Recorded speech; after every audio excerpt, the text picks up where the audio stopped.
यह एक अद्भुत जंगल की कहानी है जहां दया और साहस की शक्ति का बड़ा महत्व है। कहानी का नाम पार्वती बकरी की कहानी। एक घने जंगल में पार्वती नाम की एक बकरी अपने बेटे रोहित के साथ रहती थी। पार्वती बहुत ही दयालु और निस्वार्थ स्वभाव की थी। वह हमेशा अपने आसपास के सभी जानवरों की मदद करती रहती थी। जंगल में हर कोई उसे पसंद करता था क्योंकि वह हर किसी की परेशानी में काम आती थी। घायल शेर की मदद। एक दिन पार्वती और रोहित जंगल के एक तालाब के पास आराम कर रहे थे। तभी उन्हें दूर से शेर की दर्द भरी आवाज सुनाई दी। आवाज सुनकर पार्वती परेशान हो गई और उसने रोहित से कहा, बेटा, मुझे लगता है कोई मुश्किल में है, हमें उसकी मदद करनी चाहिए। पार्वती ने तुरंत शेर के पास जाकर उसकी मदद शुरू की। उसने जड़ी बूटियों से शेर के घाव को ठीक करने की कोशिश की।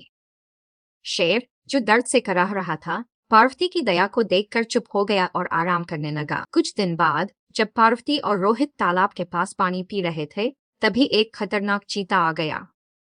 उसकी तेज नजरें उन दोनों पर थीं और वह उन्हें अपना शिकार बनाने की योजना बना रहा था। पार्वती ने तुरंत समझ लिया कि उन्हें खतरा है और उसने रोहित से कहा, बेटा, तुम जितनी जल्दी हो सके भागकर हमारे घर जाओ और ध्यान रखना, पीछे मुड़कर मत देखना।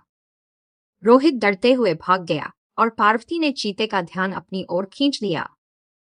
उसने पूरी ताकत से दौड़ते हुए चीते को भ्रमित किया ताकि उसका बेटा सुरक्षित रूप से घर पहुंच सके। चीता पार्वती को पकड़ने के लिए उसके पीछे दौड़ रहा था, लेकिन पार्वती जानती थी कि वह ज्यादा दूर तक नहीं भाग सकती। तभी अचानक जंगल में जोर से एक दहाड़ सुनाई दी। यह वही शेर था जिसे पार्वती ने बचाया था। शेर ने चीते को डरते हुए देखा और बड़बड़ाते हुए कहा, दुष्ट चीते, मेरे दोस्त को छोड़ दे। अगर तुझे हिम्मत है तो मेरे साथ लड़। चीता डर के मारे पीछे मुड़कर भाग गया। दोस्ती का सबक। पार्वती शेर के इस भव्य बचाव को देखकर बहुत चौंकी। शेर ने कहा, क्या तुम मुझे पहचानती हो? मैं वही शेर हूँ जिसे तुमने उस दिन बचाया था। आज मैं तुम्हारा एहसान चुका रहा हूँ। तुमने बिना किसी स्वार्थ के मेरी मदद की और अब मैं हमेशा तुम्हारा दोस्त रहूंगा। इस प्रकार पार्वती और शेर के बीच गहरी दोस्ती हो गई। अब वे जंगल में एक साथ रहते थे। कहानी का संदेश।